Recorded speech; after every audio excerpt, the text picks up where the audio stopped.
వాస్తవానికి మోషే ఏలియా రోషం కలిగిన వారని, ముఖ్యంగా మోషే శరీర సంబంధమైన ఒక కోపం కలిగిన వాడు. దైవజనుడైన మోషే ఒక కోపం, అంత కోపం కలిగిన వాడు ఎంతో సాత్వికుడిగా మార్చబడ్డాడు. భూమి మీద మోషే మిక్కిలి సాత్వికుడు అని దేవుడు స్టేట్మెంట్ ఇచ్చాడు. దేవుడు ఒక వ్యక్తిని గురించి సాక్ష్యం ఇస్తే ఇక ఆ సాక్ష్యం సత్యమని అర్థం. ఇక దానికి మించిన సాక్ష్యం ఇంకెవరిచ్చినా ఆయన ఇచ్చిన సాక్ష్యానికి ముందు ఏది పని చేయదు. అల్టిమేట్గా చివరిగా దేవుడు పలికేదే గొప్పది. కాబట్టి మోషే అంత కోపిష్టితనం ఎందుకు అనంటే అతడు చాలా రోషం కలిగిన వాడు. అపోస్తుల కార్యాల్లో ఒక మాట చదువుకుంటాం.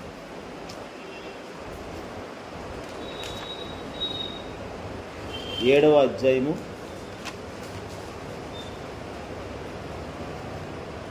అపోస్తుల కార్యాలు 7వ అధ్యాయము 22వ వచనం నుండి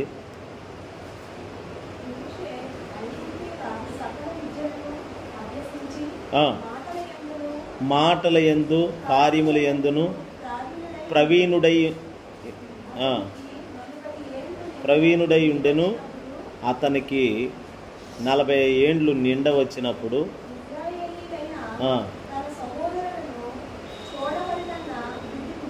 ఇశ్రాయేలీని చూడాలంటే తన సహోదరులను అతనికి తెలుసు.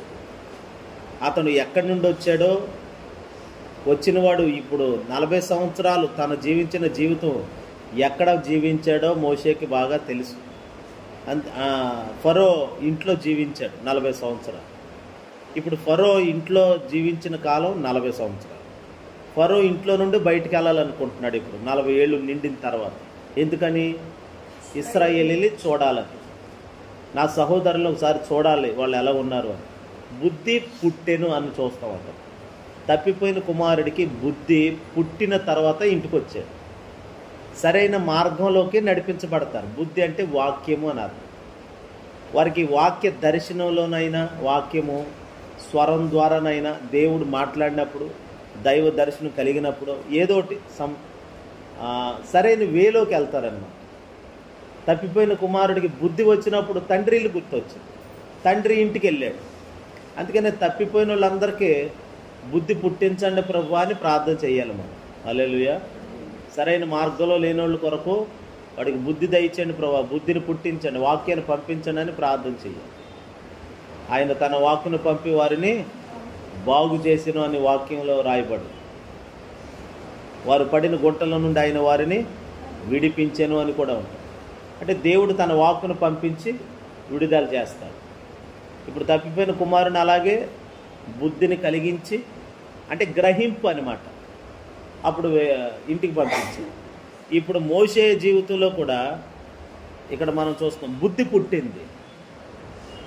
దేవుని వాక్యం అతన్ని దర్శించినప్పుడు, బుద్ధి వాక్యం వచ్చినప్పుడు, అదిగో సహోదరులు ఎలా ఉన్నారు, నా ఇశ్రాయేలీలు, నా జాతి ప్రజలు ఎలా ఉన్నారు అని చూడాలనిపించింది. అప్పుడు బయలుదేరి వెళ్తా ఉన్నారు. చూడండి,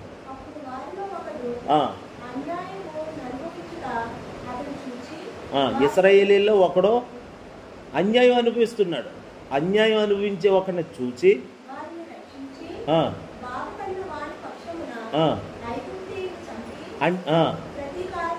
అంటే ఇప్పుడు ఎవరెవరికి గొడవ అయింది అక్కడ చెప్పండి?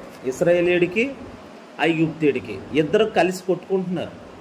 వాళ్ళిద్దరిని చూశాడు.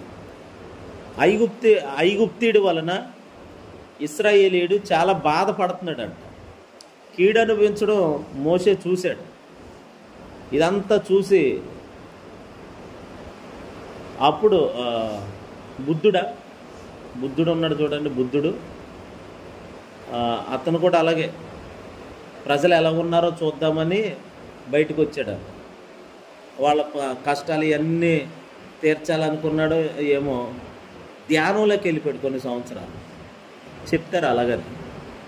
ఇప్పుడు మోషే 40 సంవత్సరాలు ప్యాలెస్లో రాజుగారి ఇంట్లో, ఫరో ఇంట్లో బాగా పెరిగి బయటకు వచ్చి ఇప్పుడు ప్రజలను చూస్తున్నాడు. ఇశ్రాయేలీయులు చూస్తే అందులో ఇద్దరు పరిస్థితి ఎలా ఉందంటే, ఒకడు అన్యాయం చేశాడు, ఇంకొకడు అన్యాయం అనుభవించాడు. అన్యాయం అనుభవించిన వాడి పక్షంగా ఉండి మేలు చేయాలనుకున్నాడు, కానీ ఒకడు మాత్రం చంపేయాలనుకున్నాడు. అతనితో వివాదం వేసుకున్నాడు. అది తప్పురాని మాటలతో చెప్పకుండా ఏం చేశాడు చూడండి.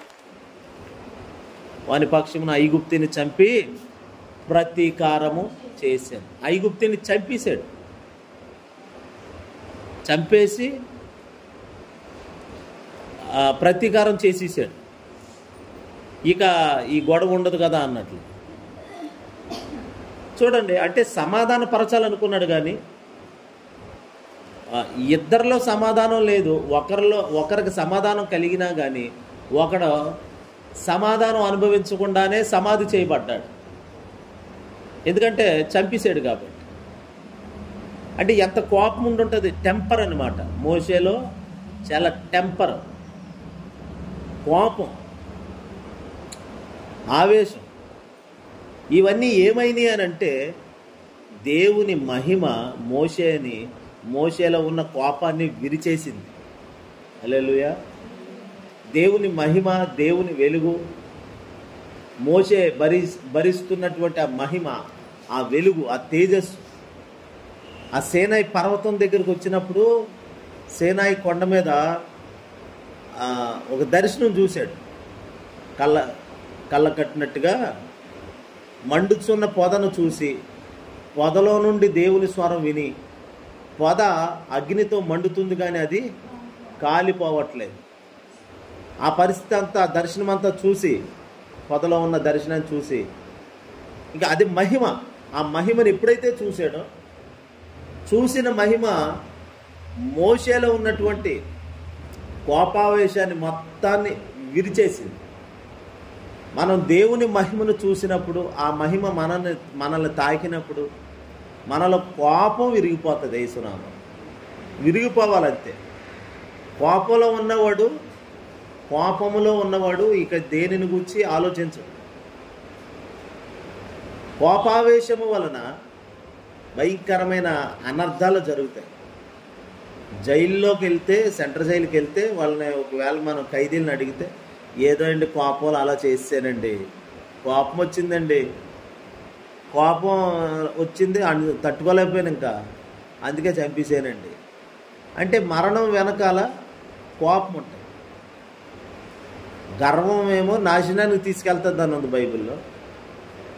మరణం వైపు నడిపించేదేమో కోపం. కోపంలో కోపపడుడు కానీ పాపము చేయుకుడి. మీ కోపము సూర్యుడి అస్తమించే లోపల నిలిచిపోవాలి, ఇంక ఉండకూడదు కోపం. అది ఎలాంటి కోపము? దైవికమైన, దేవుని సంబంధమైన. అంటే ఏలియాకు వచ్చింది చూడండి, రోషం. కోపమండం కంటే రోషం కలిగిన వాడు ఏలియా. దేవుని నిరూపించాలి, దేవునికి విరోధమైన కార్యాల మీద కోపం తెచ్చుకుంటాడు ఏలియా. కానీ మోషే కోపం మనుషుల మీద. అందుకే దేవుడు అతన్ని తన కోపాన్ని విరిచేసి ఓ మహిమలో నిలిచేవాడిగా మార్చాలని దేవుడు ఏం చేశాడంటే, గొర్రెల దగ్గర పెట్టాడు. అతని పరిస్థితులన్నీ గొర్రెల యొద్దకు నడిపించేటట్లుగా దేవుడు చేశాడు. మరుసటి రోజు ఏం జరిగిందంటే, చంపేసిన తర్వాత మరుసటి రోజు మళ్ళీ ప్రజలు చూడడానికని వెళ్తుంటే, నిన్న ఇశ్రాయేలీయుడు ఒకరితో గొడవ పడ్డాడు చూడండి, ఆయన్ని బతికించి ఐగుప్తుని చంపేశాడు కదా. ఆ బతికిన ఇశ్రాయేలీయుడు ఇంకొకరితో గొడవ పడుతున్నాడు మళ్ళీ. ఇంతకీ లోపం ఎవరిలో ఉంది? ఐగుప్తుని ఈడు మా ఓడు కాదు అని చంపేశాడు మోషే. ఈడు ఇశ్రాయేలీయుడు కాదు, ఈడు ఐగుప్తుడు అని ఐగుప్తుని చంపేశాడు. అసలు ఎవరిని సరి చేయాలి?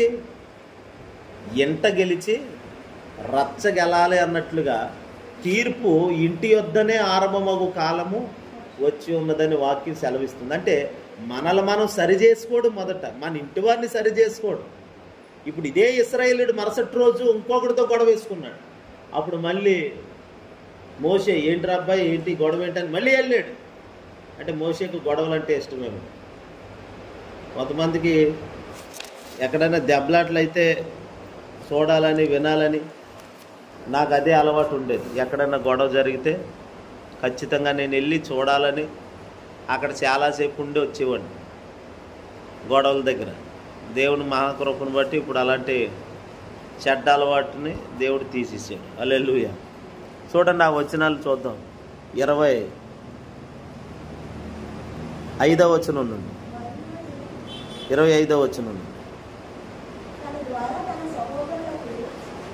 దేవుడు రక్షణ దయచేయుచున్న సంగతి వారు గ్రహింతురని అతడు తలంచిన గాని వారు గ్రహింపరైరి.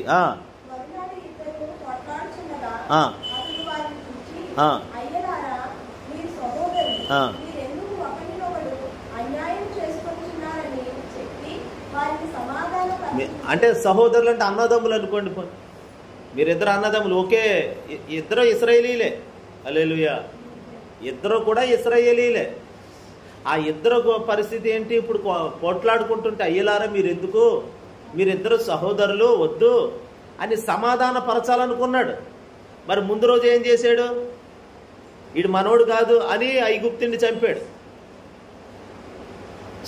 కానీ సమాధాన పరచలేదు. కానీ రెండో రోజు ఏం చేస్తున్నాడు అంటే, ఓ రోజు అలాగా ఓ రోజు ఎలాగా, ఓ రోజేమో బీపీ ఉన్నట్టు, కాసేపు బీపీ లేనట్టు, కాసేపు బీపీ వచ్చితే బీపీలో ఏం మాట్లాడతారో తెలియదు అన్నట్టు. మోషేకి ఏమైనా బీపీ అంటారా? నిన్నేమో బీపీ వచ్చిన వాళ్ళకి మొత్తం ఓ వ్యక్తిని కొట్టి చంపేసి పాతీసాడు ఇసుకలో. రెండో రోజేమో ఇదిగో ఇలా చేస్తున్నాడు. మీరిద్దరు సహోదరులు, ఒక ఇంటి వారు. సమాధాన పరచాలనే కార్యక్రమం ఉంది చూడండి, అది మంచిదే. కానీ సమాధాన పరిచేవాడు ఎలా ఉండాలి? ముందు నీలో ఉన్న ఆవేశం, కోపం అవి అన్నీ పోవాలి. అవన్నీ పోయిన తర్వాత మిగతా కార్యక్రమాలు చేపట్టాలి. మోషే ఆ ఇద్దరు సహోదరులకి సమాధాన పరచాలని చూస్తే అక్కడ ఏం జరిగిందో చూడండి.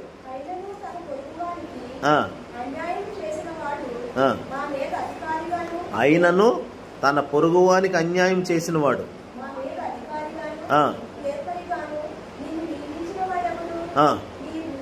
నీవు నిన్న ఐగుప్తిని చంపినట్టు నన్నును చంపదలిచి ఉన్నావా అని అతనిని చూసారా? నువ్వు నిన్న ఐగుప్తిని చంపినట్టు నన్ను కూడా చంపాలనుకుంటున్నావా?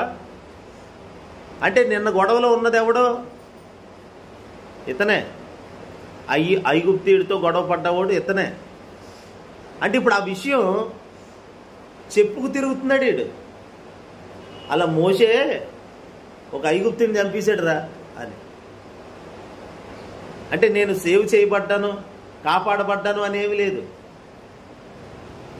ఆ కృతజ్ఞత లేకోకుండా ఈరోజు ఏం చేస్తున్నాడు అంటే, మోషే దేవునిని బట్టి సమాధాన పరచాలని చూస్తే అది వేరే విషయం.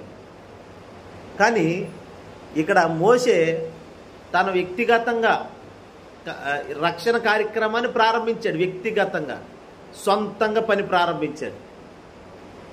మోషే సొంతంగా తన హావభావాలు విరగొట్టబడకుండా,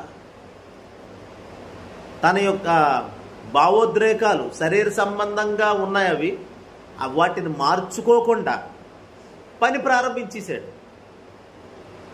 పని వచ్చిన తర్వాత, నేర్చుకున్న తర్వాత పని ప్రారంభించాలి.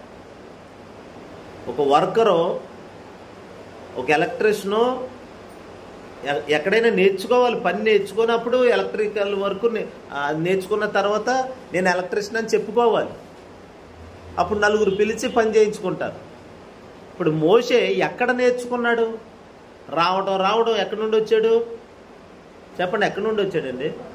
ఫరో ఇంట్లో నుండి వచ్చాడు. చెప్పండి ఎక్కడి నుండి? ఫరో ఇంట్లో నుండి వచ్చాడు. ఫరో అంటే రాజు. ఆ ఇంట్లో పెరిగాడు 40 సంవత్సరాలు. ఒక ఉన్నతమైన స్థితి కలిగి వచ్చి ఇప్పుడు నేను దేవుని పని చేస్తాను, నా ప్రజలను కాపాడుతాను అని అంటే ఎలాగ? ట్రైనింగ్ ఏది? నీకు శిక్షణ ఏది? ఏ శిక్షణ లేకోకుండా ఎలాగ మరి అందుకని ఇలాగైతే కనుక మోషేని ఇలాగే కనుక దేవుడు కొనసాగిస్తే ఇశ్రాయేలీలో చాలామందిని చంపేస్తాడు. వారు 6 లక్షలు అయితే చివరికి అద్దరికి తీసుకెళ్లేది, ఎర్ర సముద్రం దాటించేది ఏ 3,000 5,000 మంది ఉండేనేమో. ఎందుకంటే మోసే చేతికి అసలే దేవుడు కర్ర ఒకటి ఇచ్చాడు. ఆ కర్ర ఇచ్చుకో పక్కనే బొర్ర బద్దలు కొట్టిరే వెళ్ళిపోయినాయి. ఎందుకంటే మాటి మాటికి విసిగించే ప్రజలు వాడు. ఇశ్రాయేలీలు విసిగిస్తారు, అతని మీద తిరుగుబాటు చేస్తారు. వాళ్ళు ఎలాంటి వాళ్ళు దేవుడికి బాగా తెలుసు. వాళ్ళ ధోరణ ఏమిటో దేవుడికి తెలుసు. వాళ్ళు అప్పుడే తిని మర్చిపోతారు. వాళ్ళు తెలుసండి, అప్పుడే దేవుని మహిమను చూసి వెంటనే మర్చిపోతారు. కడుపు నిండా తినేస్తారు. ఏం దేవుడో ఏటో అరుగుతలేదు, ఎందుకు వచ్చింది. అసలు తినడానికి తిండి లేనప్పుడు దేవుడిని అడగడం కూడా కాదు, మోషేని అడిగి మోషేని శోధిస్తే, మోషే దేవుడికి మొరపెడితే ఆకాశం నుండి మన్నా రావటం, పూరేళ్ళు రావటం ఇవన్నీ జరిగినాయి. శుభ్రంగా లేనప్పుడు దేవుడు ఇస్తే తినేసి కొండల దగ్గర కూడా కూర్చొని తినేసేవారంట. ఉడకకుండానే తినేసేవారంట. ముళ్ళకర్రలు ఉంటాయి వాళ్ళ దగ్గర. ముళ్ళకర్రలు అంటే 3 ముళ్ళు కర్ర ఉంటుంది తెలుసా? త్రిశూలం అంటారు దాన్ని. త్రిశూలం తెలుసా పోనీ? బైబిల్లో 3 ముళ్ళ కర్ర అంటారు దాన్ని. సైతాన్ గడు కాపీ కొట్టేశాడు దాన్ని. హల్లెలూయా చెప్పండి. బైబిల్లో ఉన్నాయి, సైతాన్ గడు కాపీ కొట్టాడు చాలా. ఇంట్లో తులసి చెట్టు వేస్తారు కదా, తులసి చెట్టు వేయడానికి దానికి సిమెంట్తో చేస్తారు. 4 కొమ్ములు ఉంటాయి. దూపవేదిక అది. 4 కొమ్ములు ఉంటాయి బలిపెట్టడానికి, దూప. ఇవన్నీ సైతాన్ గడు కాపీ కొట్టేశాడు మనయ్య. హల్లెలూయా. సంగీతం మందే కాపీ కొట్టి సినిమా ఫీల్డ్కి ఇచ్చాడు. అందుకని సినిమా వాళ్ళు వాటిని పట్టుకొని చూసారా, దేవుడిచ్చిన ఒక టాలెంట్ ఎన్ని కోట్ల రూపాయలు తెచ్చి పెడుతుందో. అక్రమంగా అంటే శరీరానుసారంగా ఉపయోగిస్తున్నారు దాన్ని. ఆత్మీయంగా ఉపయోగించి ప్రజలను ఉద్యోగపరుస్తారంటే కాదు. చెత్త పాటలు, శతాడి పాటలు పాడి యవనస్తులు పాడు చేసి ఆ పాటలు వింటేనే అశ్లీలత. అలాంటి పాటలు, అలాంటి సంగీతం అంటే దేవుని కొరకు మంచిగా పరిశుద్ధంగా ఉపయోగించవలసిన దానిని శరీరానుసారంగా ఉపయోగించి మనుషుల్ని భ్రమపరిచి పాడు చేసేసేటట్లుగా అపవాది దాన్ని మార్చాడు, మౌల్డ్ చేసాడు. అలాగే బైబిల్లో 3 ముళ్ళ కర్ర అని ఉంటుంది. దాన్ని గుచ్చి, మాంసం ఉడికేటప్పుడు గుచ్చి తీసి అది ఉడికిందో లేదో చూడు. కానీ అలా కాదంట, ఉడకకుండానే అది ఉడుకుతుంటాను తీసుకొని తినేసేవారంట ఇశ్రాయేలీ. కుండల దగ్గర కూర్చొని అంత కరువుబోతోళ్ళగా బొక్కాయాసం చేత మార్గములో నడుచుట వలన ఆయాసపడ్డారంటే అనుకోవచ్చు. శుభ్రంగా తినేసి కూర్చొని చోట ఎరా ఎందుకు అలా ఉన్నావంటే ముద్ద ఎక్కువైపోయిందండి అంట. బైబిల్లో ఉందా విషయాలన్నీ? సంఖ్యాకాండంలో. తినేసి ఎందుకు ఆయాసపడుతుంది?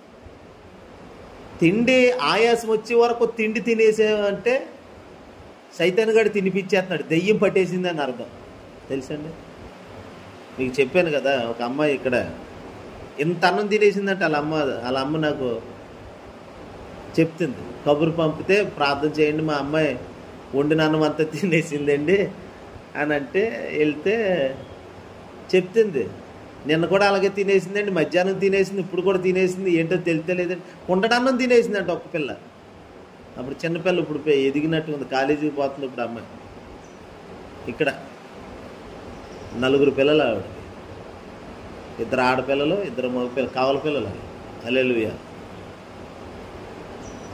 అంటే దెయ్యం పట్టేసింది. ప్రార్థన చేశాక అమ్మాయికి విడుదల వచ్చింది. ఇప్పుడు లిమిట్గానే తింటుంది. మళ్ళీ కుండడన్నం తినిస్తే దెయ్యం తినేసింది అని అర్థం. దెయ్యం అన్నం అంటే ఎక్కువ తిండి తినిపించేది. విస్తారమైనటువంటి శరీరం దేనికి సహకరించకుండా ఉండేలాగా అయిపోతుంది. ఇశ్రాయేలీలు ఎంత కావాలో అంత తినడం మానేసి, ఎప్పుడు తినాలో అప్పుడు తినడం మానేసి, ఏలాపాలా లేకుండా తిండి మీద ఇంక తిండే తినడం పద్దాకి తినడమే. అలాంటి పరిస్థితిలో వాళ్ళు కుండల దగ్గర కూర్చొని తినేస్తూ ఉన్నారు. వాళ్ళ కొరకు మోషే తన జీవితాన్ని పూర్తిగా సమర్పించుకున్నాడు. హల్లెలూయా. సమర్పించుకోకముందు మోషే చాలా కోపిష్ఠుడు. అందుకని మోషే అంటే ఇశ్రాయేలీలు ఎలాంటి వారని చెప్తున్నాను నేను. ఇశ్రాయేలీలకి ఎలాంటి పద్ధతులు ఉన్నాయి. ఓ తిండి విషయంలో ఓర్చుకోలేరు, తిరుగుబాటు చేసేస్తారు. దేవుడు విడిపించిన తర్వాత ఆయన చేసిన కార్యాలు మర్చిపోయే ప్రజల వాళ్ళు. ఇక వాళ్ళు వెంటనే మర్చిపోతారంట. వెంటనే ఆయన కార్యములను వారు మరచిపోయిరి అని కీర్తనలో ఉంటుంది 106వ అధ్యాయం. మళ్ళీ దేవుని శోధిస్తారు. ఇలా ఉన్న ప్రజల్ని మోషే ఎలా ఉన్నవాడు అలాగే వచ్చి సేవ చేస్తే మరి వాళ్ళు ఏమన్నా బతికి బట్టగడతారా చెప్పండి, మోషేకు ఉన్నటువంటి కోపాన్ని బట్టి. అందుకని ఇశ్రాయేలీల్లో ఇలాంటి బహుభయంకరమైనటువంటి శరీర సంబంధమైన కార్యాలు కానివ్వండి, లోక పద్ధతులు కానివ్వండి, మర్యాదలు కానివ్వండి, అన్యుల ఆచారాలు కానివ్వండి, ఇవన్నీ ఉన్నాయి వారిలో. వాళ్ళందరినీ మరి సాకుతూ జ్ఞానంగా తండ్రిగా వారి పట్ల ఓర్పుతో సహనంతో ముందుకు తీసుకెళ్ళాలి. వాళ్ళు ఐగుప్తుని కొట్టి చంపినట్టుగా చంపేయకూడదు. దేవుడికి అర్థమైంది. మోషే అనుకున్నాడంటే ఏమనంటే ఇశ్రాయేలీని దేవుడు నా ద్వారా ఇలా విడిపిస్తాడేమో అనుకున్నాడంటే. ఎలాగా? ఒకని చంపి మిగతా వాళ్ళని తీసుకెళ్ళేటట్లు.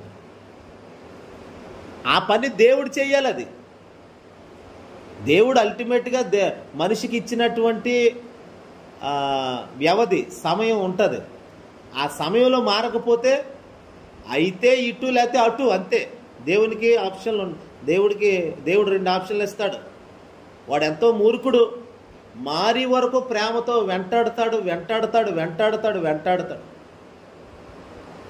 ఇక కొవ్వు పట్టేసి ఇంక మాట వినకుండా ఉంటాడు చూడండి.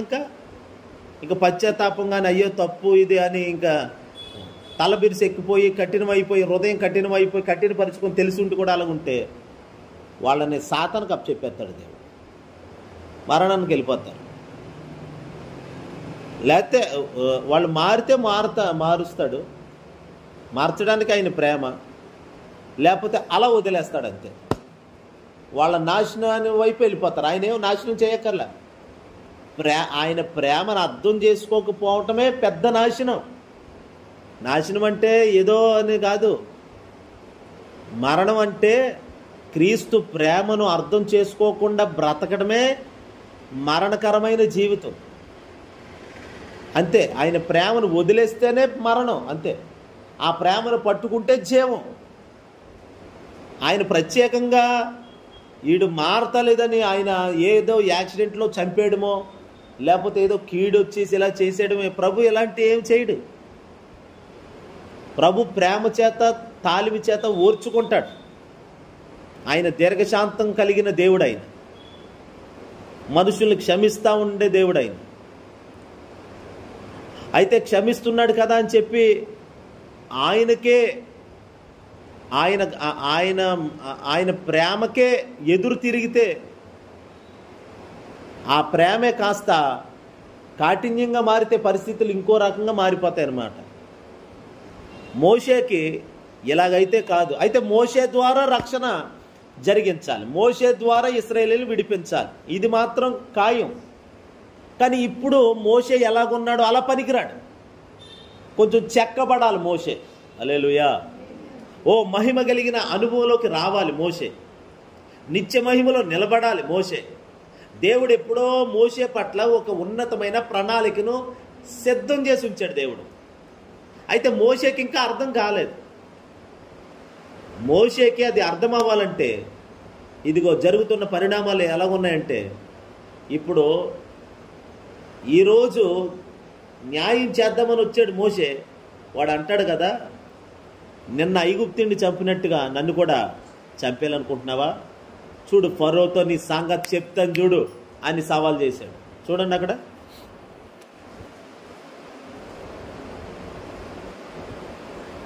28 నుండి.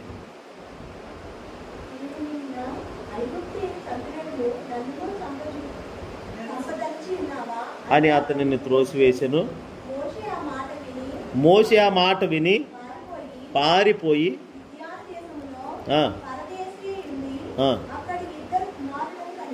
అదిగోండి మిద్యాను దేశంలోకి పారిపోయాడు.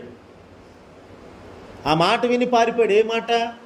నిన్న ఐగుప్తుని చంపినట్టుగా నన్ను కూడా చంపాలనుకున్నాం అంటే తెలిసిపోతుంది అందరికీ.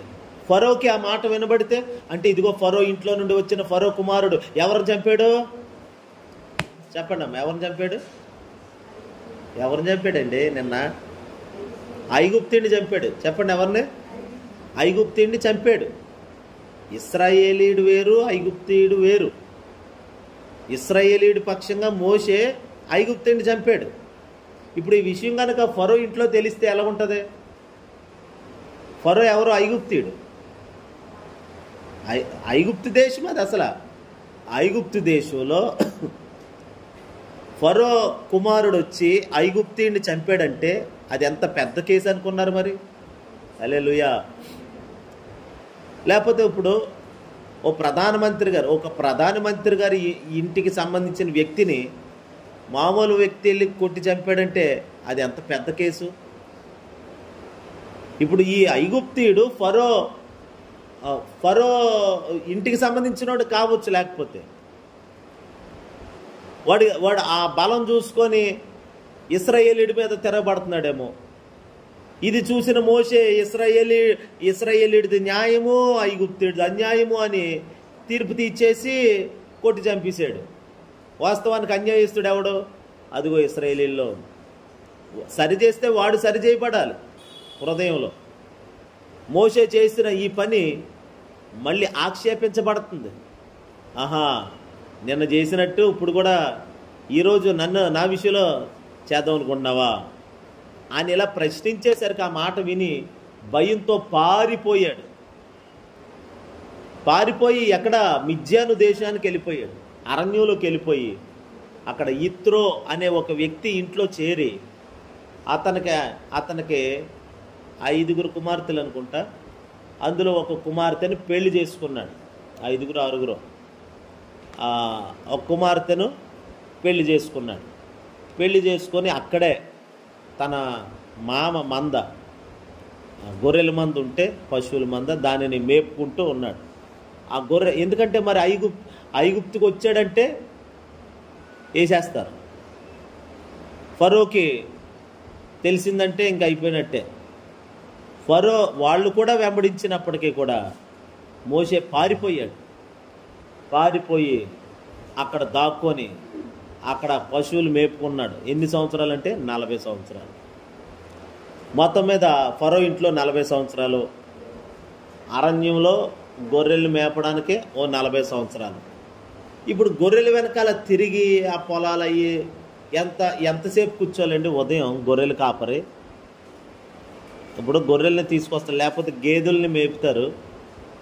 అలాగా గొర్రెల్ని పశువులు అలాగా గుట్లకి వెళ్తూ ఉంటాయి రోడ్ల మీద. అవి ఒక చోటకి వెళ్ళిన తర్వాత కాసేపు అలా ఉంటారు. నాకు తెలిసి మా అమ్మ వాళ్ళ తమ్ముడు సీను అని వాడు గేదెలు మేపడానికి తీసుకెళ్ళేవాడు. 2 గేదెలు పొద్దున్న తీసుకెళ్ళి ఓ చోట అలాగా మంచి పచ్చిక ఉన్న చోట అలా వదిలితే గడ్డి ఉన్న చోట అవి ఎంతసేపు తింటాయి కాసేపు అవి తినే వరకు ఈడు ఆ చెట్టు కింద కూర్చోవాలి. అలా కూర్చొని ఇక కూర్చున్నప్పుడు ఆ రేడియో ఏదో పెట్టుకొని ఆ పాటలు ఏయో ఆలకిస్తూ అవి ఎంతసేపు తింటే అంతవరకు వెయిటింగ్ చేయాలి. పోనీ తినేసి వెంటనే వచ్చేతే కాదు, పడుకుంటాయి మళ్ళీ అక్కడే. మళ్ళీ వాటికి నీళ్ళు తాగిపించాలి తీసుకెళ్ళి. ఇక అప్పుడు పడుకోనండి నెమరేస్తూ ఉంటాయి. మళ్ళీ లేస్తాయి. అలాగే సాయంత్రం అయిపోతే సాయంత్రం వరకు ఆ పశువుల కాపరి అలాగ కనిపెట్టుకుంటూ ఉండాలి. ఇప్పుడు గొర్రెల మందతో 40 సంవత్సరాలు పడ్డాడు మోషే. ఈ గొర్రెల దగ్గర వచ్చి అందుకనే దేవుడు వెంటనే అతన్ని సేవలోకి పెట్టలేదు. ఇశ్రాయేలీయులు రక్షించమని మోషేని వెంటనే తీసుకొచ్చి మోషే అని మాట్లాడలేదు. ఎన్నోసార్లు ఆ కొండ మీదకి వెళ్ళాడు, మందలు మేపుతూనే ఉన్నాడు, సంవత్సరాలు గడుస్తున్నాయి. ఇక పూర్తయిపోతుంది మోషే ట్రైనింగ్. ఇంకా దేవుడిస్తున్న ట్రైనింగ్ అది.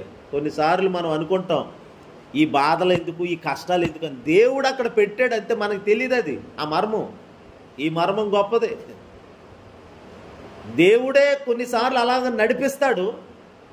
మనం అనుకుంటాం దేవుడు ఉంటే నాకు ఈ బాధ ఎందుకు, ఇక్కడ ఎందుకు ఉంటాను నేను, ఈ కష్టంలో నేను ఎందుకు ఉంటాను, అసలు ఈ స్థలంలో నేను ఎందుకు ఉంటాను దేవుడు కనుక ఉంటే నా జీవితంలో.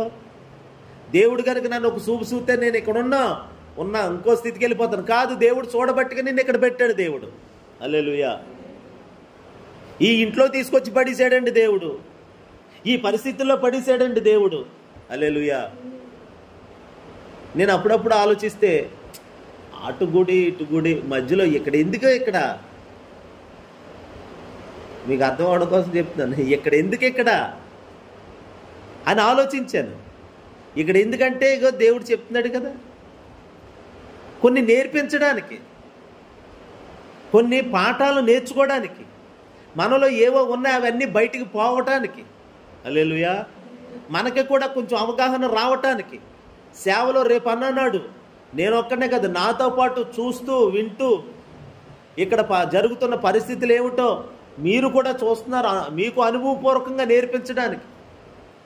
అప్పుడు మీరు మీ పిల్లలు కనుక ఇప్పుడే దేవుడు పిలుపుని బట్టి సేవలోకి వస్తారు, నాకు తెలుసు. హల్లెలూయా.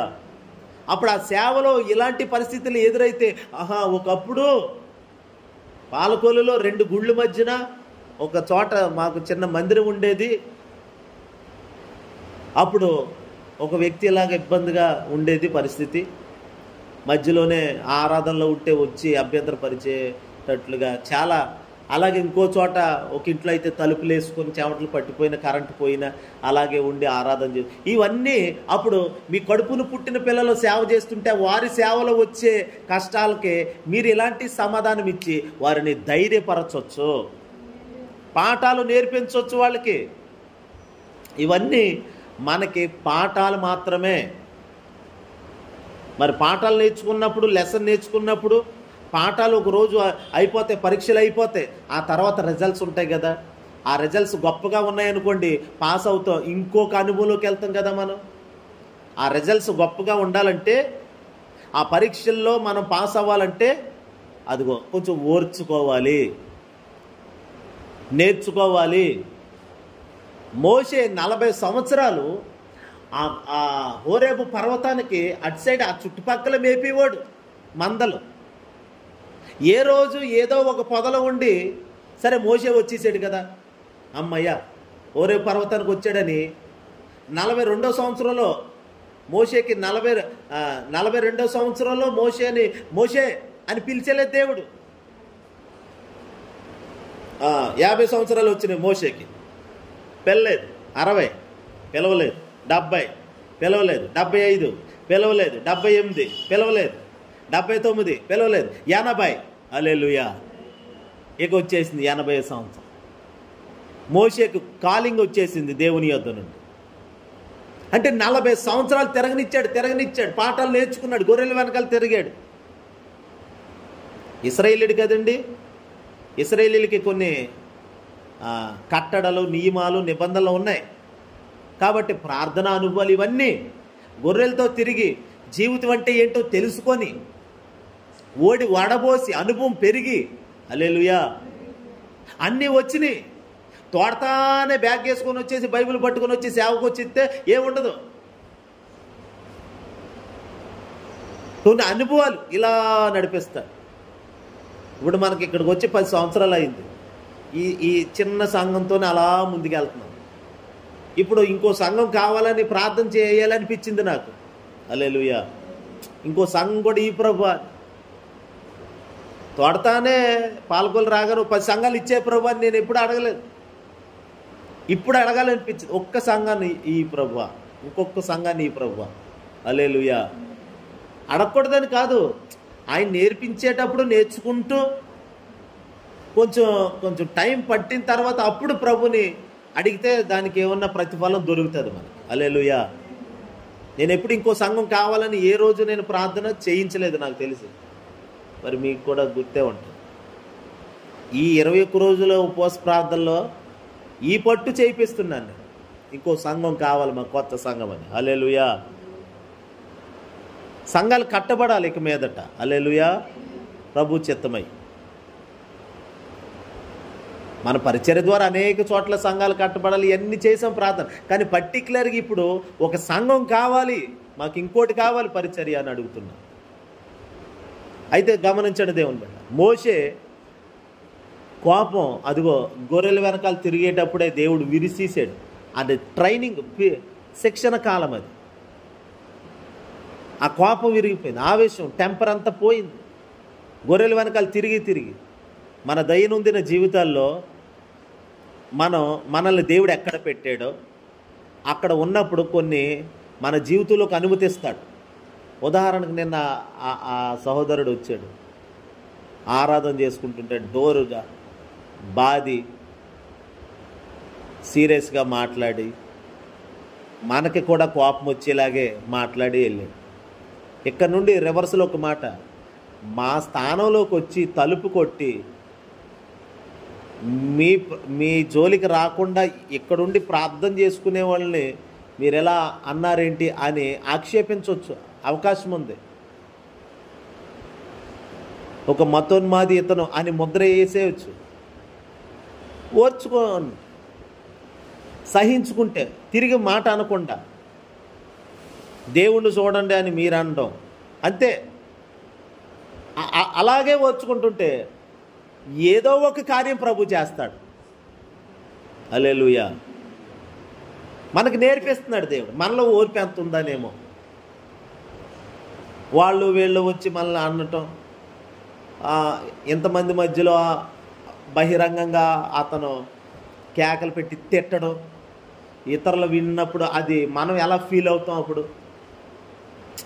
మనకి సిగ్గుగా నామోషిగా అనిపిస్తుంది కదా. నలుగురిలో చూడు ఇప్పుడు ఇలాగా చిన్నగా చేసుకుంటే ఏంటంట, అలాగే చెయ్యాలా అని నలుగురు అనుకుంటుంటే అప్పుడు మనం వీళ్ళందరూ ఇలాగ అనుకుంటున్నారేంటి అని తలదించుకుని ఏదో మనసులో ఒక గలిబిలి ఏర్పడి ఒక సిగ్గుగా నామోషిగా ఫీల్ అవ్వటం ఇలాంటివి జరుగుతుంది.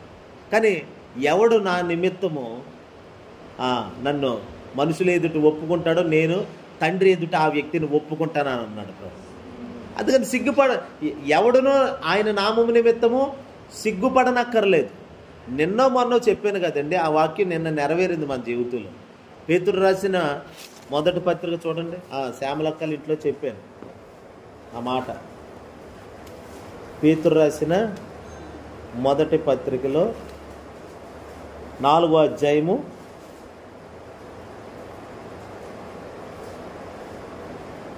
13, 14 చదవండి.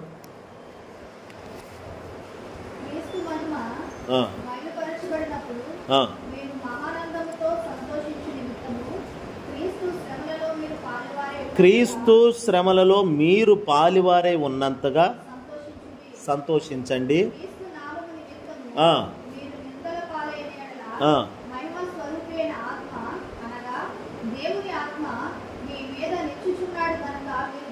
అది కూడా దేవుని ఆత్మ, క్రీస్తు ఆత్మ, మహిమ స్వరూపైన ఆత్మ మీ మీద వచ్చి నిలుచున్నాడు. ఎప్పుడు? క్రీస్తు నామము నిమిత్తం మీరు నింద పాలైన ఎడల. నింద వచ్చింది కదా. మొన్న ఆదివారం సాయంత్రం చెప్పిన ఇదే మాట, కానీ నిన్న సోమవారం కదా, నిన్న ఎదురైంది మనకి. హల్లెలూయా. వాక్యం నెరవేరింది.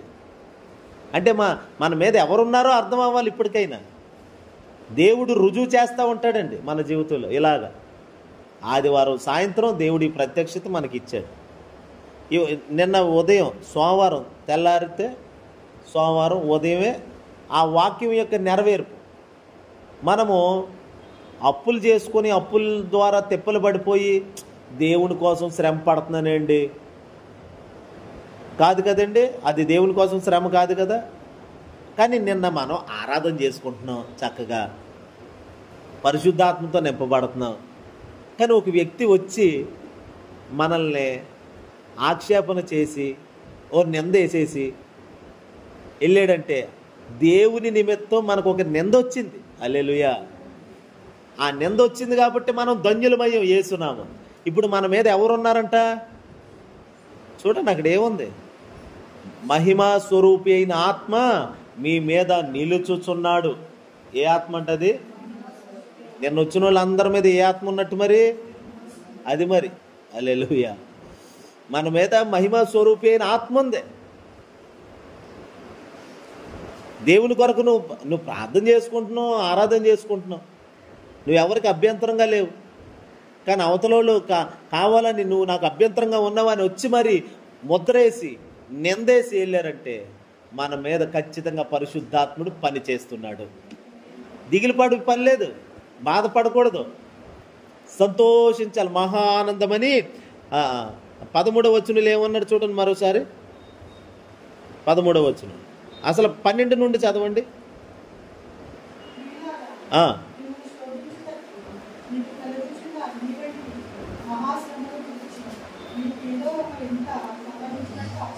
ఆశ్చర్యపడొద్దు. క్రీస్తు మహిమ బయలుపరచబడినప్పుడు మీరు మహా ఆనందముతో సంతోషించు నిమిత్తము క్రీస్తు శ్రమలలో సంతోషించండి. మీరు ఇప్పుడు నిందొచ్చిందని ఇప్పుడు మనం ఏమవ్వాలి? ఇప్పుడు బాధపడకూడదు. ఏం చేయాలి? సంతోషించాలి. ఎందుకని? ఆయన శ్రమలలో, నీ శ్రమలలో పాలొందుటయే నా దర్శనమాయనే. నా తనువందున శ్రమలు సహించి నీ వారసుడానైతినే. ఆహా నా ధన్యత, ఓహో నా భాగ్యమో, ఏమని వివరింతును, ఏమని వివరింతును. ఆహా నా ధన్యత, ఓహో నా భాగ్యమో, ఏమని వివరింతును, ఏమని వివరింతును. హల్లెలూయా. క్రీస్తు నామము నిమిత్తము మనము శ్రమల పాలైన ఎడల మనము ధన్యులము. మహిమ స్వరూపి అయిన ఆత్మ మన మీద ఉన్నాడు. ఆయన మహిమ బయలుపరచబడినప్పుడు అంటే ఇప్పుడు శ్రమలలో ఉన్న వారి కొరకు మహిమ రాబోతుంది. హల్లెలూయా. శ్రమ దేవుని కొరకు నువ్వు శ్రమ పడుతుంటే నీ కొరకు మహిమ బయలుపరచబడబోతుంది. బయలుపరచబడబోయే మహిమ నీ కోసమే.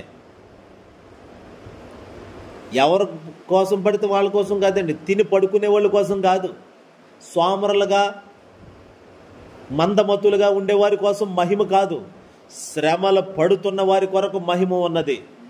ఆ మహిమ బయలుపరచబడుతుంది. ఎవడ పనులాడు చూసుకుంటూ ఎవడ సుఖమాడు చూసుకుంటూ ఉండేవాడి కోసం మహిమ కాదు, ఆయన నిమిత్తము శ్రమ పొందుతున్న వారిని కొరకు మహిమ బయలుపడబోతుంది. ఆ మహిమలోకి మనం ప్రవేశించబోతున్నాం. ఈ భూమి మీద ఉంటుండగా నేను ఒక మహిమ గుడారాన్ని, మీరు ఒక మహిమ గుడారాన్ని, మహిమకు సిద్ధపడుతున్నటువంటి నివాసానివి నీవు. హల్లెలూయా. మహిమలోకి ప్రవేశించబోయే వ్యక్తివి నీవు ఇప్పుడు. కాబట్టి ఆ మహిమ కోసం చూడాలి. అది శాశ్వతమైన మహిమ, నిలిచే మహిమ, తగ్గిపోయే మహిమ కాదు. అది క్రీస్తు మహిమ. ఆ మహిమలో మోషే, ఏలియాలు కూడా ఉన్నారు. అప్పుడు మోషేకి, ఏలియాకి అలాంటి మహిమ రావడానికి గల కారణం, వారు మహిమలో ఉండడానికి గల కారణం ఏంటంటే ఇదిగో శరీర కార్యాలు ఇవన్నీ నశించిపోయి, ముఖ్యంగా కోపం, మోషేలో ఉన్న కోపం తీసేసి సాత్వికుడిగా మార్చి. ఇప్పుడు చూడండి, పావులు పట్టుకునేవాడు ఏం చేస్తాడు? ఆడు అప్పుడప్పుడు పావులు ఆడెత్తా ఉంటాడు కదా, కాకపోతే మీరు కూడా పట్టుకోండి, ఇది ఏం చేయదు అంటాడు. లేదండి భయం వేస్తుంది, నేను పట్టుకుంటానని ఎవడన్నా వస్తే పట్టుకుండా అని ఇస్తాడు. అది కాటేది, కాటేసినా ఏమవుతుంది? ఎందుకని? దాని విషాన్ని తీసేసాడు, విషపు కూరలు తీసేసి విషం లేదు. ఇప్పుడు అది కాటేసినా ఏమవుదు. అలాగే ఇప్పుడు మోషేలో ఆ కూరలు పీకేసాడు దేవుడు, కోపం అనే కూరలు తీసేసాడు, ఆ విషాన్ని విరిచేసాడు. నిలువెల్ల ఘోరపు విషమేనయ్యా, మనిషిగా మారిన సర్ప. ఆయన పాట పాడాడు, అదే మీసాల గోరప్ప పాట. అది అది ఎంత మంచి పాట అండి అది. మీసాలు గుర్రపు పాల్గొన్నాడు కానీ మంచి పాట. కానీ సాతాను లాగేసుకుంటున్నాడు సేవకుల్ని. సేవకుల మీద గురి ఉంది ఆడికి తెలుసండి. సేవకుల మీద గురి కలిగి లాగేసుకుంటున్నాడు అపవాది. ఎందుకంటే ఒక సేవకుని లాగేసుకుంటే మరి విశ్వాసులు సంఘాలు ఏమైపోతాయి. అందుకనే సేవకుల కొరకు ఎక్కువ ప్రార్థన చేయాలి సంఘం. హల్లెలూయా. మా నిమిత్తం కూడా మీరు ఎక్కువగా ప్రార్థన చేయాలి. ఏ అపవాది ఊరిలో పడకుండా మేము మెలకుగా మేము కాపాడుకుంటూ ప్రార్థనలో మేము ఉండాలి. అలాగే మా నిమిత్తం మీరు ఎప్పుడు మీరు చేసుకునే ప్రార్థనలు కనీసం ఒక అరగంట అయినా, రోజుకి అరగంట అయినా సేవకుల కొరకు మీరు ప్రార్థన చేస్తే వారు కాపాడబడతారు. హల్లెలూయా. అపవాది పన్నిన ఊరులు వలలు తెగిపోతాయి యేసునామం. అయితే చూడండి దేవుని బిడ్డ, మోషేని దేవుడు ఒక సాత్వికుడిగా తయారు చేసి అప్పుడు తీసుకొచ్చాడు సేవలో.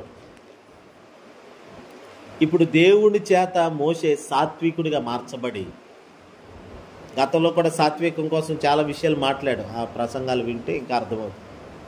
అదంతా నేర్చుకున్నాక, పాఠం నేర్చుకున్నాక అప్పుడు వచ్చాడు సేవకి.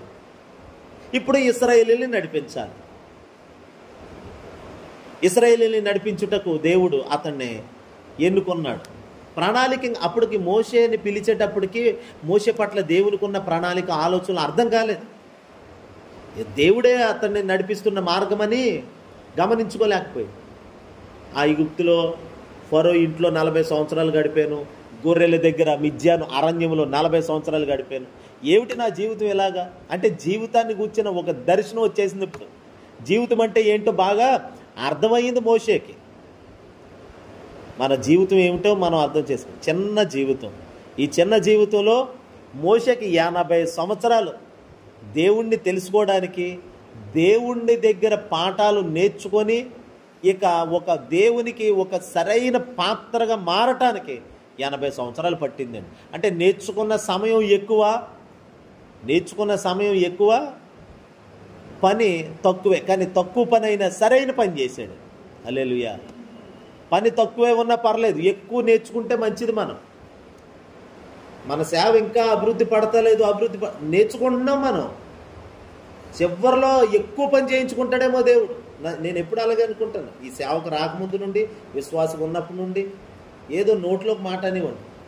చివరిలో వెళ్ళి గొప్ప సేవ చేసి చచ్చిపోవాలనుకుని, ఆఖరిలో వెళ్ళి ఇక మంచి సేవ చేసి అప్పుడు టక్మని చనిపోయి పరలోకి వెళ్ళిపోవాలి అంతే. ఇంక మళ్ళీ ఎక్కడ మంచం మీద పడ్డాలి, లేకపోతే జైల్లోకి వెళ్ళాలి, ఎలాంటివి ఉండకూడదు. సరైన సేవ చేసేసి ఆఖరిలో అందరూ అయిపోయాక లాస్ట్లో నేను మంచి సేవ చేసేసి అప్పుడు పరలోకి వెళ్ళిపోవాలని అనుకునేవాడు అప్పట్లో, ప్రభుని నమ్ముకున్న కొత్తలో. అలాగే ఇప్పుడు మన జీవితంలో మంచి సేవ ఎక్కువ నేర్చుకుంటున్నాం. ఆటో నా జీవితం ఎలాగుందో తెలుసండి. స్కూల్లో 7వ తరగతి వరకు చదివాను. మళ్ళీ 10th క్లాస్ ఏమో ప్రైవేట్గా చదివాను. 7వ తరగతి వరకు ఉన్నప్పుడేమో అల్లరచిల్లరగా అలా తిరిగేసాను. ఇక 10th క్లాసు 10వ తరగతికి కట్టుకునే సమయానికేమో ఎక్కడో కోరీల దగ్గర ఎక్కడో ఉన్నారు మా అమ్మోళ్ళు. నేను అప్పుడు అక్కడ ఉండి అక్కడేమో సినిమాలు బాగా అలవాటు అయిపోతే ఆ టైంలో అప్పుడు ఆ వయసులో దేవుడు అప్పుడు పట్టుకున్నాడు నన్ను. 8th 9th చదివే వయసులో దేవుడు అప్పుడు పట్టుకున్నాడు. ఆ పట్టుకునే ఆ 2 సంవత్సరాల్లోనే భయంకరంగా సినిమాలు చుట్టూ తిరిగేసి, రోడ్లంతా తిరిగి, ఆడపిల్లలు ఏడిపించే బ్యాచ్లతో తిరిగి, రాత్రుళ్ళు మధ్యరాత్రి 2-3 గంటలకి ఇంటికి వచ్చి ఇట్లాగా ఉండేది. ఇదంతా అయిన తర్వాత అప్పుడు 10వ తరగతి నేను ఇంకా చదువుతాననే లోపల దేవుడు నన్ను దర్శించాడు. హల్లెలూయా. ఆ దర్శించే ముందే నేను ట్యూషన్లో జాయిన్ అయ్యాను. ట్యూషన్లో జాయిన్ అయిన తర్వాత అక్కడ ట్యూషన్లో చదువుతూ మొత్తం మీద పాస్ అయ్యాను. 10వ తరగతి ప్రైవేట్గా కట్టి పాస్ అయ్యాను. అక్కడి నుండి ఇక మళ్ళీ లారీ మీదకి వెళ్ళాను క్లీనర్గా. ఆ కోరీలో పనిచేయడం, లారీల చుట్టూ తిరగటం, ఇదంతా మోటార్ ఫీల్డ్ అలవాటు అయితే మరింత దారుణంగా చెడిపోయింది. ఇంకా లారీ ఫీల్డ్ అంటే చెడిపోవడమే కాదు, అందరని కాదు, 90% అలా ఉంటుంది పరిస్థితి. ఆ తర్వాత ఇంకా లారీ మీద తిరుగుతూ ఇంకా అమ్మనే నాన్నే కొడుతూ తిడుతూ వాళ్ళని లెక్క చేసేవాడిని కాదు. అప్పుడే ఇంకా సినిమాలు ఎక్కువైపోయినాయి. ఆ టైంలో దేవుడు నన్ను 10th ఎలా అవగానే దేవుడు అప్పుడు రాజమండ్రిలో జరిగే మీటింగ్లకి, జాన్ వెస్లీ అన్న వాళ్ళ మీటింగుల్లో ఆఖరి రోజు మా పెద్ద బావగారు రమ్మన్నారు. మా పెద్దక్కల ఆయన కృపవారు, ఆయన మీటింగ్కి రమ్మంటే నేను రాని బావ అంటే, లేదు నువ్వు రావాలి అని అంటే, అప్పుడు సైకిల్ వేసుకొని మా బావ మాట వినాలని చెప్పి వచ్చి కూర్చొని ఉన్నాను. Paper mill, Rajahmundry paper mill గ్రౌండ్లో జరుగుతున్నాయి లాస్ట్ రోజు మీటింగ్. ఆ మీటింగ్లో దేవుడు నన్ను దర్శించాడండి. అల్లెలు అక్కడి నుండి నాకు ఇంకా ట్రైనింగ్ అన్నట్టుగా. తర్వాత కాలేజీలో కొద్ది రోజులు ఒక 2 సంవత్సరాలు కాలేజీలో చదవటం వల్ల అక్కడ జాన్ వెస్లీ అన్న మమ్మల్ని అక్కడ మాట్లాడి జాయిన్ చేయించాడు. ప్రతిభ వొకేషనల్ అని కాలేజీలో జాయిన్ అయితే అక్కడ చదువుకొని అక్కడ కొంతమందికి సువార్త ప్రకటించి కాలేజీలో స్టూడెంట్స్ మధ్య పరిచర్య చేశాను. ఏదో నాకు తెలిసిన అక్కడ పాస్టర్ గారు చెప్పిన వాక్యాలన్నీ నా డైరీలో ఉంటాయి, ఒక్క మాట కూడా మిస్ అవ్వదన్నమాట. అలా రాసేసేవాడిని. ఆ డైరీ పట్టుకెళ్ళి మళ్ళీ కాలేజీలో చెప్పేసేవాడు. యాండ్రూస్, నేను అక్కడే యాండ్రూస్ పరిచయం అయ్యాను. అలా చెప్పేసి అలాగా నా జీవితం ఇక సేవా అనుభవాన్ని దేవుడు నేర్పించాలని చిన్నగా. ఆ తర్వాత మళ్ళీ ఆటో ఫీల్డ్లోకి అక్కడ కొన్ని అనివార్య కారణాల వల్ల చదువు మానేసి 2 సంవత్సరాలు అయ్యాక దేవునికి కొంచెం మళ్ళీ దేవునికి నాకు దూరం పెరిగి మళ్ళీ ఆటో ఫీల్డ్లోకి వెళ్ళాను. ఆటో ఫీల్డ్కి వెళ్ళేసరికి హోసన్న మినిస్ట్రీలో ఉన్నాను నేను, అంటే విశ్వాసిగా సేవకుల వెనకాల తిరుగుతూ. అప్పుడు ఆ ఆటో పట్టుకొని సేవకుల వెనకాల తిరుగుతూ అప్పుడు అలా ఉండేది. ఆ తర్వాత మళ్ళీ ఇంకా ఆ సహవాసానికి దూరమై మళ్ళీ ఆటో ఫీల్డ్లో బాగా మునిగిపోయి మళ్ళీ పాపంలో పడి ఇట్లా కొనసాగుతూ దేవుణ్ణి మర్చిపోయి ఇలా జీవిస్తున్న రోజులు దేవుడు మళ్ళీ పట్టుకున్నాడు. అప్పుడు హల్లెలూయా, భయంకరమైన అలాగ దేవుడు నా జీవితం అలా స్టెప్గా అలాగా నడిపించబడుతున్నప్పుడు మొత్తం మీద ఏ స్థితికి వెళ్ళినా దేవుడు ఆ స్థితికి వచ్చి నాతో మాట్లాడుతూ వచ్చాడు. నేను ఏ స్థితిలో పడినా ఆ స్థితికి ఆయన దిగొచ్చి మాట్లాడి మళ్ళీ లేపి నాడు ఇక్కడ ఆగిపోకూడదు, నువ్వు ముందుకు రావాలి అని దేవుడు తీసుకొచ్చి ఇదిగోండి ఈ స్థితికి దేవుడు తీసుకొచ్చాడు. హల్లెలూయా. పాలకులకు దేవుడు ఈరోజు తీసుకొచ్చి వివాహం అయ్యేలాగా చేసి పిల్లల్ని ఇచ్చి మళ్ళీ పిల్లలు పుట్టాక మళ్ళీ సంవత్సరం ఆటో వేసాను. ఆటో వేస్తే అన్ని కష్టాలే. ఇక ఆటో పక్కన పెట్టి సెంటర్లో ఆటోలో కూర్చొని ఏడిచేవాడిని, ఏటి ప్రభు నా జీవితం ఏంటి, బాగా జీవితం మీద బాగా విరక్తి వచ్చేసిందండి. అప్పుడు చచ్చిపోతే బాగుంది అనిపించేది. అప్పుడు పిల్లలు పుట్టిన 5-6 నెలలకి కావాలి పిల్లలు, నాకేంటి అర్థమయ్యేది కాదు.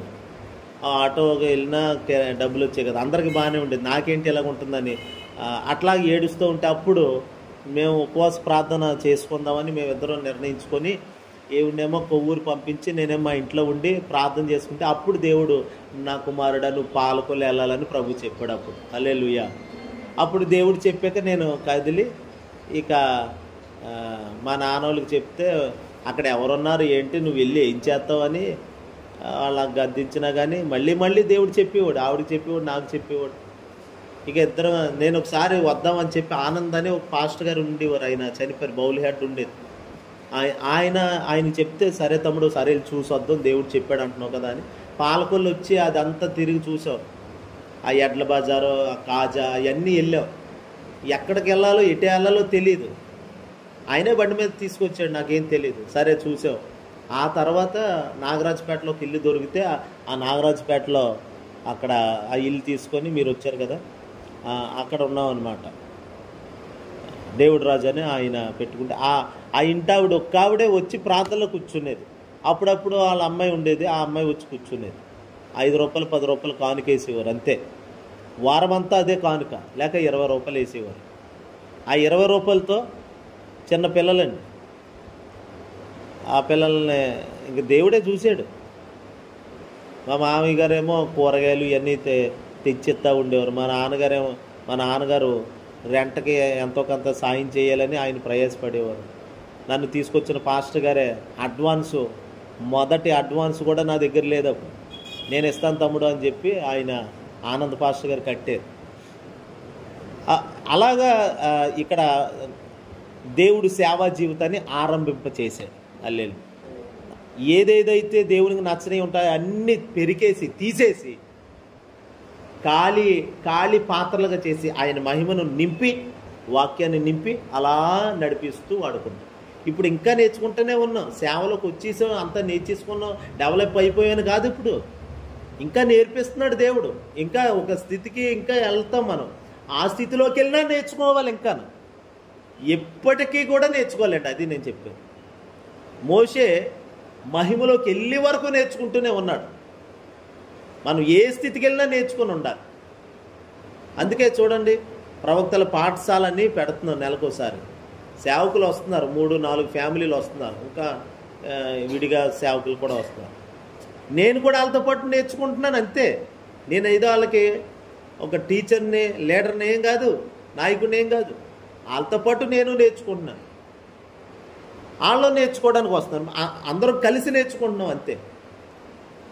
ప్రభు మహిమలోకి ప్రవేశించే వరకు ఇలా నేర్చుకుంటూనే ఉండాలి. మోషేని దేవుడు ఒక మహిమలోకి తీసుకెళ్ళడం కొరకు, మహిమ పాత్రగా వాడుకోవడం కొరకు అతనిలో ఏమేమైతే ఉన్నాయో అవన్నీ విరిచేశాడు. అంటే మహిమ కొరకు సిద్ధపడుతున్న వారు, మహిమ కొరకు దేవుడు ఎవరినైతే పిలుస్తాడో వారిలో ఏ దుర్గుణాలున్నా, చెడ్డ గుణాలున్నా, శరీర కార్యాలున్నా అన్నిటినీ విసర్జించేలాగా ప్రభు సహాయం చేస్తాడు.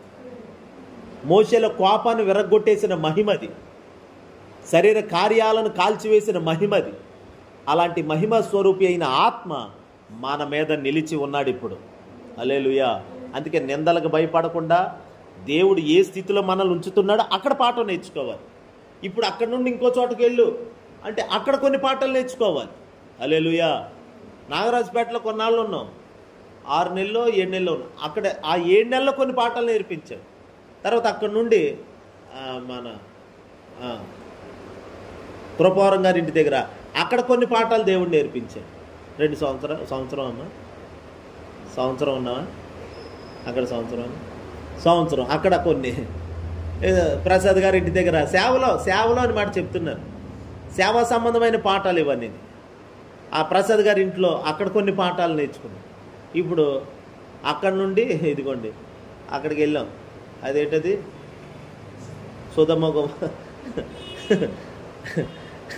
సొదొమ గొమొర్రా లాంటి ఏరియా అది. అక్కడ ఉన్నాం. వాళ్ళ మధ్యలో అక్కడ ఎన్నో ఇంక ఇన్ని కాదు, ఇక జీవితం అంటే ఏటో అర్థమయ్యేలాగా అయిపోయింది అక్కడైతే. హల్లెలూయా చెప్పు. అక్కడ నుండి దేవుడు ఇప్పుడున్న ఇంట్లోకి తెచ్చి ఇక్కడ మనల్ని పెట్టి దేవుడు ఇలా నడిపిస్తూ ఉన్నాడండి. ఇది దేవుడు నడిపిస్తున్న మార్గం ఇది. హల్లెలూయా. కాబట్టి దేవుడికి ఎప్పుడు ఈ గుడుల మధ్య ఇక్కడ ఎలా ఉండటం దేవునికి మహిమ. ఈ మహిమ ఇంకా ఎదగాలని కోరుకుంటున్నాం. ఇది ఇంకా విస్తరించాలి. ఇక్కడ ఒక జన సమూహం రావాలి ఇక్కడికి. హల్లెలూయా. కాబట్టి మనం ఓపికగా ఉంటే దేవుడే తన కార్యాలు చేస్తాడు. మోషే భూమి మీద మిక్కిలి సాత్వికుడు అని ప్రభు చెప్పి ఆ మోషేని దేవుడు సేవలో మహిమ పాత్రగా ఉపయోగించాడు. అదే మోషేని తీసుకెళ్ళి మహిమలో నిలబెట్టాడు. రేపు మన జీవితంలో కూడా దేవుడు ఇలాంటి గొప్ప మహిమ కార్యాలు చెయ్యాలని ఆయన ఎదురు చూస్తున్నాడు. మన మహిమకు సిద్ధంగా ఉండాలి. మహిమను ప్రేమించేవారిగా, దేవుని మహిమ అంటే దేవుని ఆత్మను పరిపూర్ణంగా ఇష్టపడేవారిగా ఉంటే ఆయన మనల్ని తప్పకుండా బలమైన సాధనాలుగా చేసి వాడుకుంటాడు. దేవుడి మాటలు మన వినికిలో దీవించును గాక. ప్రార్థన.